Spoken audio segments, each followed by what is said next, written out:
ენერგეტიკის სამინისტროს ყაზტრანსგაზში ყაზახური მენეჯმენტის დაბრუნებისათვის კონკრეტული გეგმა აქვს. ენერგეტიკის მინისტრის მოადგილე TV-სამთან აცხადებს, რომ კომპანიაში ძველი მენეჯმენტი სასამართლოს გადაწყვეტილებით მას შემდეგ დაბრუნდება, რაც ქართული მხარე დარწმუნდება, რომ ყაზტრანსგაზის საქმიანობას ამ გადაწყვეტილებით პრობლემები არ შეექმნება.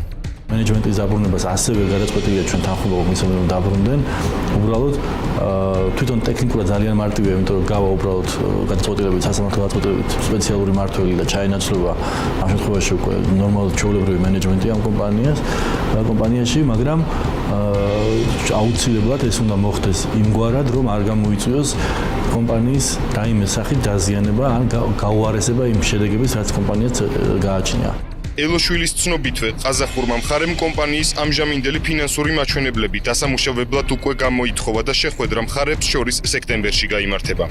შეხვედრის თარიღი დაფიქსირებული ჯერჯერობით არ არის, თუმცა დაახლოებით 2 კვირის წინ მათ გამოითხოვეს უკანასკნელი მონაცემები კომპანიის ფინანსური მდგომარეობის შესახებ, აუდიტორული დასკვნები ასევე გამოითხოვეს, რაც ჩვენ დაუყოვნებლივ მივაწოდეთ მათ. ჩვენ ვფიქრობთ ალბათ, რომ ისინი არიან ყოველივე ამის განხილვის ფაზაში და ამიტომ ველოდებით რეაქციას მათგან, როდის ჩამოვლენ, მზად ვართ ნებისმიერ დროს დავждოთ მათთან მოლაპარაკების მაგიდასთან. ყაზტრანსგაზში დროებითი მმართველი კომპანიის სახელმწიფოს წინაშე არსებული 80 მილიონიანი დავალიანების გამო 2009 წელს დაინიშნა და ამ დროისათვის იძულებით ადმინისტრაციას უფლებამოვალეობის ვადა 2014 წლის ივნისამდე აქვს განსაზღვრული.